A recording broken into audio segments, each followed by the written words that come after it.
Hi friends, कसे आहात तुम्ही सर्वजण? माझ्या चॅनलवर तुम्हा सर्वांचं मनापासून स्वागत आहे. बटाटे शिजण्यासाठी ठेवलेले आहेत. मिरच्या तेलामध्ये परतून घेत आहे. थोडे परतले गेल्यानंतर 5 ते 6 लसूण पाकळ्या घालायच्या आहेत. आज मी बटाट्याची भाजी आणि डोसा करून दाखवणार आहे.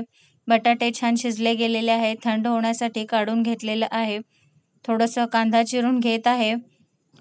कांदा चिरून झाल्यानंतर मिरची ही भाजलेली गेलेली आहे. आता हे मी खलबत्त्यामध्ये वाटून घेत आहे.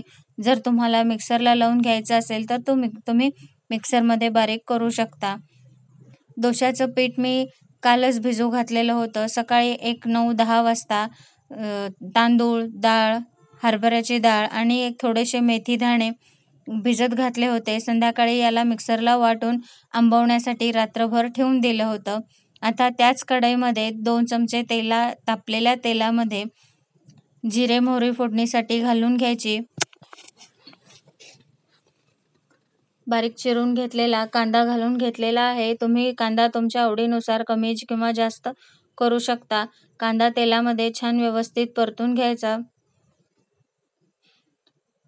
कांदा परतले गेल्यानंतर एक अर्धी मुठी हरभऱ्याची डाळ, कढीपाला हे सगळं मऊ होईपर्यंत मी बटाट्याची साल काढून बटाटे चिरून घेत आहे. जर तुम्हाला माझे व्हिडिओ आवडत असतील तर माझ्या व्हिडिओला लाईक, शेअर, कमेंट करायला अजिबात विसरू नका आणि माझ्या चॅनलला सबस्क्राईब देखील करा. आता मी बटाटे चिरून घेत आहे. बटाटे छान व्यवस्थित शिजले गेलेले आहेत. बटाट्यामध्ये नेहमी शिजताना थोडंसं पाणी कमी घालायचं आणि थोडीशी मीठ घालून शिजवलं तर बटाट्याला चव आणखी जास्त येते. आता कांदा परतायला ठेवलेल्या कढईमध्येच आपल्याला वाटून घेतलेली मिरची घालून घ्यायची आहे. बटाटे घालून घेतलेले आहेत. आता मीठ, हळद, धने जिरेचं पावडर आणि थोडीशी कोथिंबीर घालून घ्यायची आहे.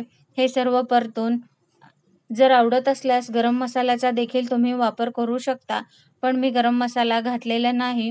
हिरव्या मिरचीचाच पुरेसा तिखटपणा आलेला आहे भाजीला.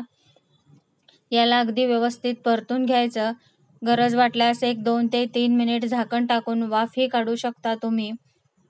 ही बटाट्याची भाजी झालेली आहे. बाजूला ठेवून मी आता डोसा घालून दाखवते. डोशामध्ये मीठ आणि पाणी घालून याला सरसरीत असं मिश्रण तयार करून घेतलेलं आहे. गॅस मोठा ठेवून तवा व्यवस्थित तापून घ्या. डोसा घालताना गॅसची फ्लेम कमी करून डोसा अशा पद्धतीने घालून घ्या. जर तुम्हाला बॅटर कसं केलं हे बघायचं असेल तर मला एकदा कमेंटमध्ये नक्की सांगा की आम्हाला बॅटर बघायचं आहे. मी बॅटर कसं केलं तेही व्हिडिओ करण्याचा प्रयत्न करेन. डोसा खरपूस अशा रंगानं भाजत आला की त्याला ब्रशच्या साहाय्यानं तेल लावून घेतलेलं आहे. तुम्ही बघू शकता मस्त असं डोसा आणि बटाट्याची भाजी तयार आहे. डोसा आणि बटाट्याची भाजी कशीच वाटली हे सांगायला मला अजिबात विसरू नका. व्हिडिओ बघितल्याबद्दल धन्यवाद. जाते मी आता पुढच्या व्हिडिओच्या तयारीसाठी लागते.